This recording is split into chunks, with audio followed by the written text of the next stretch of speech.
de Pascua está a 28 grados al sur del Ecuador. La gran mayoría de la costa de la isla es rocosa, abruptas, erosionadas por la acción del mar, que nos deja con muchas piedras y pocas playas, con bloques de lava, más duras, bemolíticas. El mar está transparente, muy lindo para bucear, se ve a 50 metros bajo el mar. Hay montaña submarina que está, no sé, 25 metros, pero cae a 60, 70 metros. Voy a esos lugares a cazar palometa, barracuda, ruji. Debido al aislamiento de la isla, cuenta con un ecosistema inusual. Tenemos mucho endemismo. Cuando buceamos, ve especies que lo veo solamente acá en todo el mundo. Y finalmente tenemos verdaderos acantilados, y que el borde inferior del acantilado, donde se encuentra con las olas, es muy difícil de acceder para el ser humano. Sin embargo, ahí se acumula todo tipo de desechos que vienen del mar.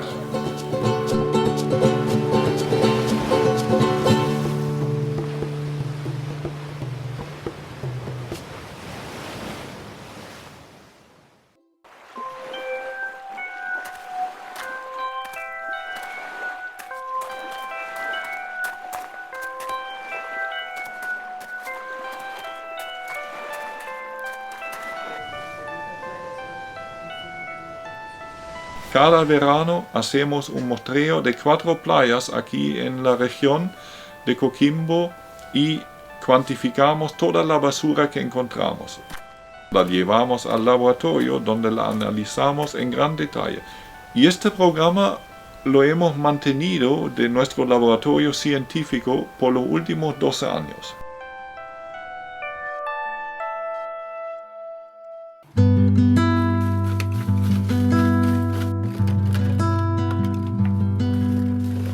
Los resultados hasta la fecha lamentablemente no son muy buenos.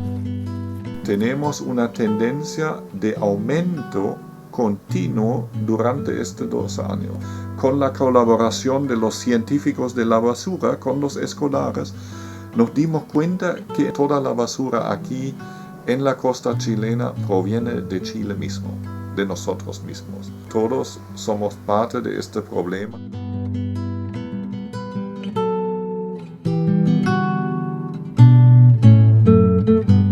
La basura de poco a poco se aleja de las costas, así de esa forma todo está conectado. Lo que nosotros hacemos en las costas de Chile llega ahí al centro del giro del Pacífico Sur.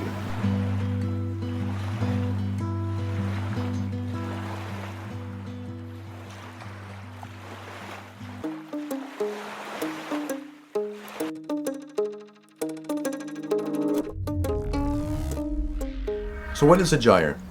A gyre is a system of circulating currents, and the gyres occupy the entire ocean basin. So the entire South Pacific between Easter Island and the coast of Chile is a slow, counterclockwise moving current. All the countries that surround the South Pacific gyre are contributing trash to the gyre. Now, for example, one plastic bag might leave the coast of Chile. Once it gets beyond the coast, it's going for a very, very long ride. It might take it, several years to get to the center of the gyre. What we're finding is that plastics, very thin plastics, they break down very quickly because sunlight makes it very brittle, and wave mechanics will crush it into smaller particles. These large plastic objects, bottles and bags and cup lids and forks and knives and straws, these things we use once and throw away, they might go down our rivers, out into the ocean, get caught up in those gyre currents, and cycle through a lot of life. Oceanic islands are receiving lots of trash that's been in the gyre for a long time, circulating. Imagine how many animals have consumed those microplastic particles, and finally it washes up on the beach in Easter Island.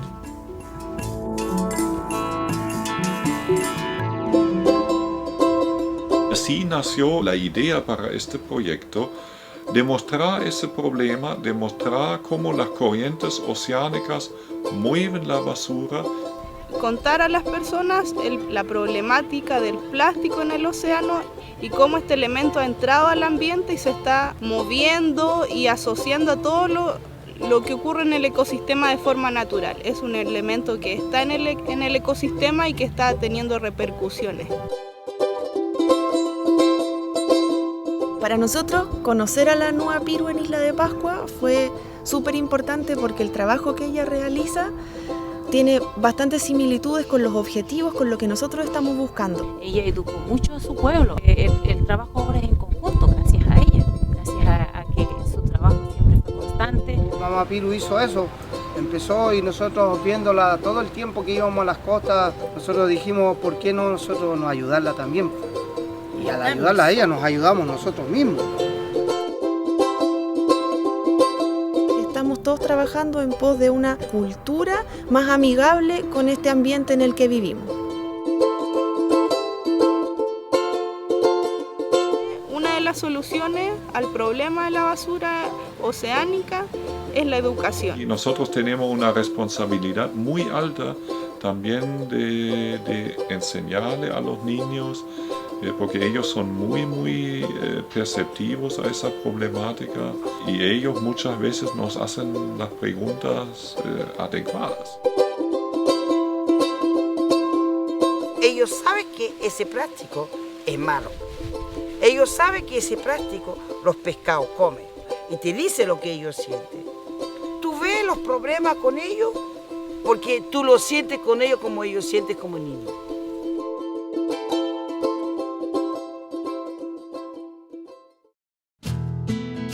El tema de la basura oceánica es un problema que no tiene color, sino que es un problema que todos somos parte y todos tenemos que hacernos responsables. Yo, como individuo, como familia, puedo hacer algo. Son pequeñas cosas que se hacen, que nosotros en el día a día somos responsables, por ejemplo, como consumidores. Estamos muy habituados a tirar todo en el mismo lugar, a no separar nuestra basura. A reemplazar, a usar. Y si algo está malo, se va a la basura y en la basura desaparece. Es mi decisión. Yo puedo hacer algo y solamente requiere que lo manejamos mejor, cada uno de nosotros. El mensaje de Rapa Nui y del alcalde de Rapa Nui es que ayudemos cada uno con nuestro granito de arena en nuestro metro cuadrado. Es que hay que tener conciencia de lo que consumimos, ¿ya? Hay que tener conciencia de lo que hacemos con nuestros desechos. Si es algo simple, si es cosa de hacerlo, es cosa de querer. Hay que tener conciencia para poder proteger lo que tú amas para los demás al futuro.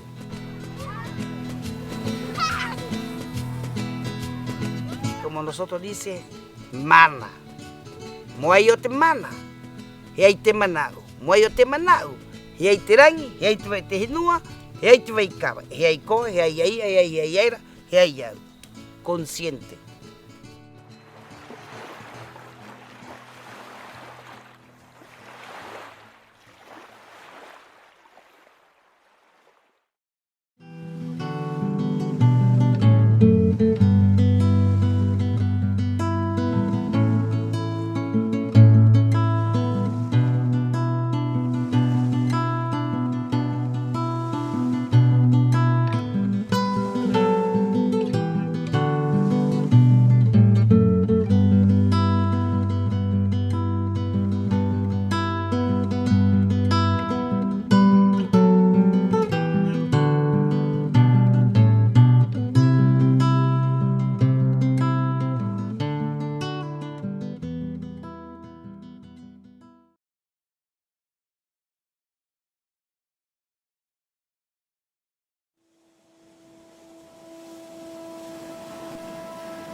When you think of Hawaii, trash probably isn't the first thing that comes to mind. And yet, it's here, on Camilo Beach, on the remote southern coast of Hawaii's Big Island. In what should be a pristine wilderness, tiny bits of garbage, mostly plastic, assault the shore, transforming a paradise into a wasteland. Food in the ocean contains plastic. That means the bottom of the food web all the way to the top.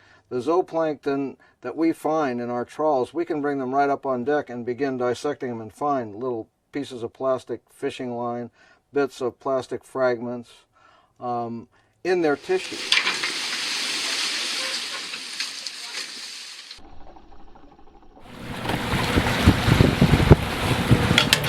Did you get the flow meter? No.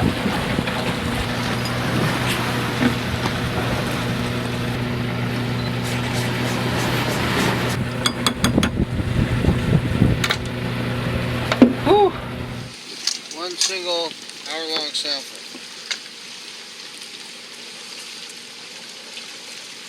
Wow, that's a lot for a single hour-long sample. What can you say about it? This is just incredibly alarming to me because this far from the center of the garbage patch, I've never even seen a sample with that large a plastic to plankton ratio in the middle of the garbage patch. And we're not even there yet, and it's in the hundreds to one greater than plastic, plastic greater than the amount of plankton.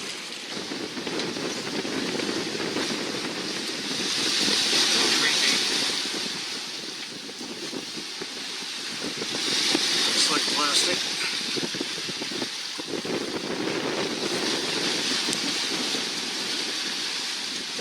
Yeah, plastic fishing line. All right, you got a piece out of the first fish.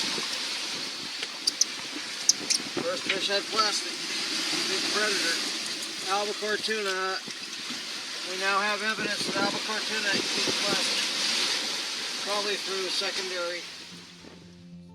Algalita scientists have recently published the results of a study of 671 lanternfish, night feeders at the surface that are the most common fish in the Central Pacific. 35% were found to have ingested plastic particles, and some had large numbers of plastic chips in their stomachs. These fish, in turn, are eaten by seals, dolphins, tunas, and mahi-mahi, thereby transferring their pollutant load.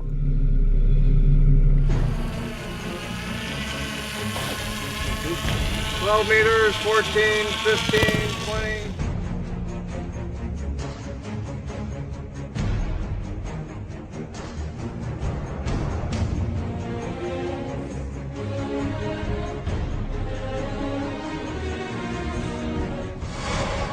I am standing on High-Zex Buoy Island.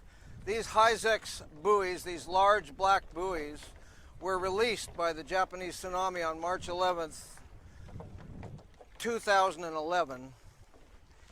We have out here the west end we're calling Sunken Buoy Reef. Out to the west, I can see an albatross flying out there. Here is the south point of the island. This makes a kind of a little jetty going out here, and it is matted rope that is catching a lot of plastic fragments. If you can see right down here, there's a tremendous number of these small plastic fragments that litter the beaches in Hawaii.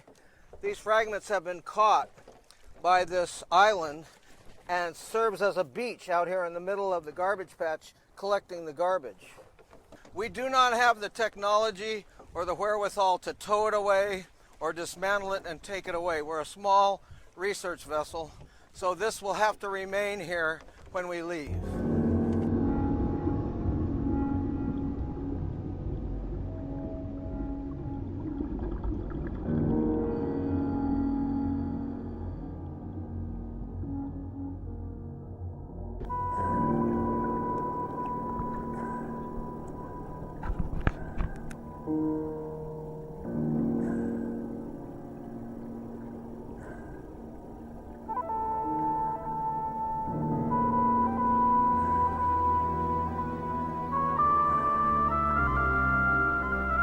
We are now leaving the area known as the Eastern Garbage Patch, the eastern focus of the debris in the North Pacific Central Gyre.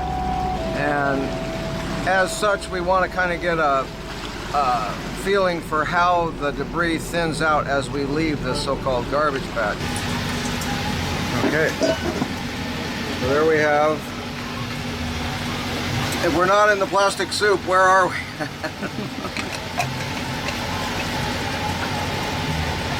the plastic soup. Yeah. 1/2 hour, 1 nautical mile at the edge of the Great Pacific Garbage Patch.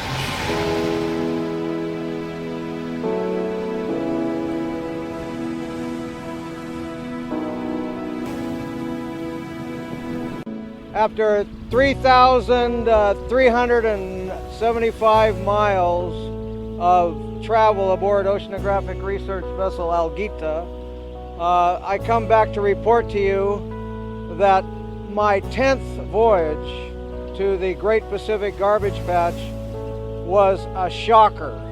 Even though I'd been there 9 times previously, I was not prepared for what I saw this time. We couldn't travel without seeing copious amounts of garbage pass by the boat each and every day for hundreds and hundreds of miles. This was unheard of, to have this kind of concentration of debris. The ratio of plastic to the life that's out there, the ratio of plastic to the plankton that makes up the majority of the life there, has increased to such a degree that it's going to be outweighing it by hundreds of times.